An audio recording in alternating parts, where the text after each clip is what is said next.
वीर योद्धा पृथ्वीराज चौहान और कन्नौज के राजा जयचंद की बेटी संयोगिता की प्रेम कहानी के किस्से तो आपने सुने ही होंगे, लेकिन क्या आपको पता है कि पृथ्वीराज की मृत्यु का कारण उनकी पत्नी संयोगिता ही रही थी। आज इस वीडियो में मैं आपको बताने जा रही हूँ कि पृथ्वीराज चौहान और संयोगिता में प्यार कैसे हुआ और पृथ्वीराज चौहान का संयोगिता के प्रति प्रेम ही उनके लिए सबसे बड़ी गलती कैसे बन गया। तो आप बने रहिए हमारे साथ।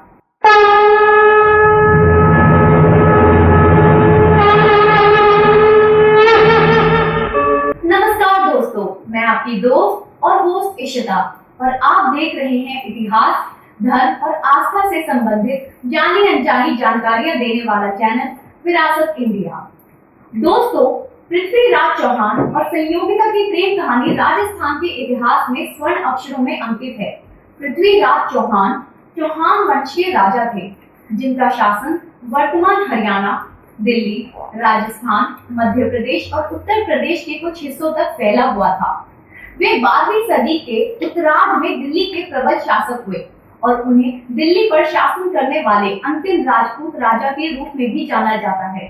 पृथ्वीराज चौहान ऐसे वीर योद्धा थे जिन्होंने बचपन में ही अपने हाथों से शेर का जबड़ा फाड़ दिया था। इतना ही नहीं, शब्द भेदी बाण चलाने के लिए भी वे इतिहास में मशहूर हैं। लेकिन पृथ्वीराज एक महान योद्धा होने के साथ साथ एक प्रेमी भी थे। बात उन दिनों की है जब अपने नाना की गद्दी संभालने के लिए पृथ्वीराज ने दिल्ली का शासन संभाला था।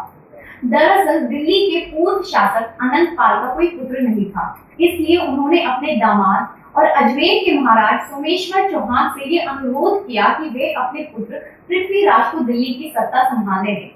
सोमेश्वर चौहान ने इस अनुरोध को स्वीकार कर लिया और पृथ्वीराज चौहान दिल्ली के शासक बन गए। इधर कन्नौज में राजा जयचंद का शासन था।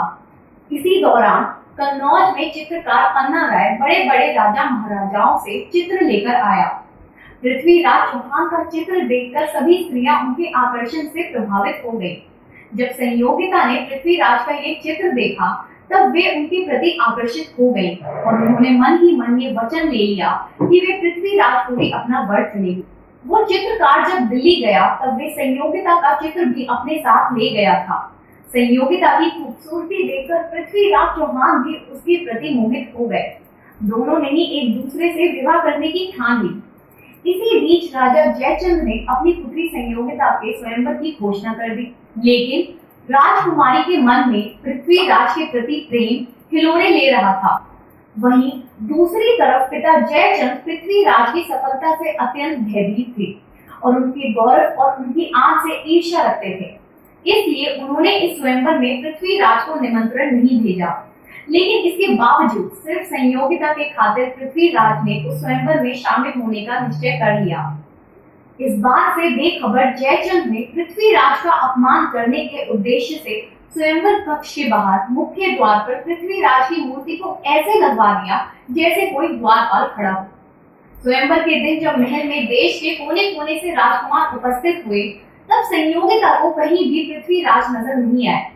इसलिए वे द्वारपाल की भांति खड़ी पृथ्वीराज की मूर्ति को ही वरमाला पहनाने आगे बढ़ी। लेकिन जैसे ही संयोगिता ने अपनी वरमाला पृथ्वीराज की मूर्ति को पहनानी चाही, वैसे ही अचानक मूर्ति की जगह पर स्वयं पृथ्वीराज चौहान आ खड़े हुए और माला उनके गले में चली गई। अपनी पुत्री की इस हरकत से नाराज जयचंद संयोगिता को मारने के लिए आगे बढ़े, लेकिन इससे पहले कि जयचंद कुछ कर पाते, पृथ्वीराज संयोगिता को घोड़े पर बिठाकर भाग गए। भारत के इतिहास में ये घटना संयोगिता हरण के रूप में दर्ज है। पृथ्वीराज ने संयोगिता के साथ गंधर्व विवाह कर उसे अपनी अर्धांगिनी बनाया। पृथ्वीराज की 13 रानियों में से संयोगिता अति रूपवती थी। संयोगिता और पृथ्वीराज खुशहाल जीवन व्यतीत कर रहे थे।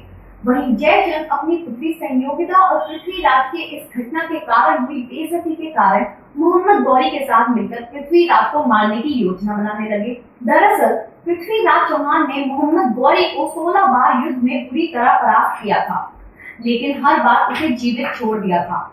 मोहम्मद गौरी ने अपनी हार का और जयचंद ने अपने अपमान का बदला लेने के लिए एक दूसरे से हाथ मिला लिया। जयचंद ने अपना सैन्य बल मोहम्मद गौरी को सौंप दिया, जिसके फलस्वरूप युद्ध में पृथ्वीराज चौहान को बंधक बना दिया गया।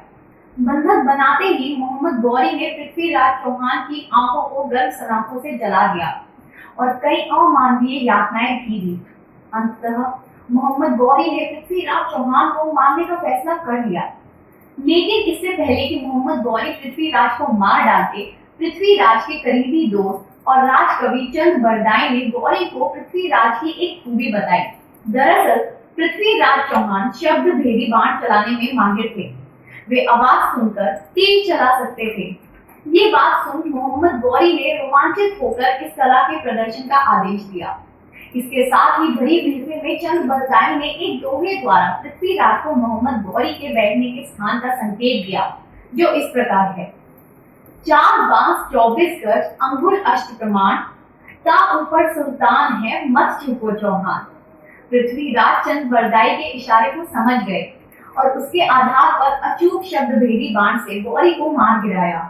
साथ ही दुश्मनों के हाथों अपनी दुर्गति होने से बचने के लिए चंद बरदाई और पृथ्वीराज ने एक दूसरे की जान ले ली। जब संयोगिता को इस बात की जानकारी मिली तो उसने पृथ्वीराज के वियोग में सती होकर अपनी जान दे दी।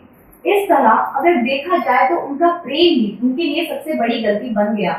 लेकिन पृथ्वीराज और संयोगिता की प्रेम कहानी इतिहास में अमर हो गई। तो दोस्तों, ये वीडियो कैसा लगा हमें जरूर बताएं। अगले वीडियो में मैं फिर इतिहास, धर्म और आस्था से जुड़ी कोई नई कहानी या नई जानकारी लेकर हाजिर हो जाऊंगी।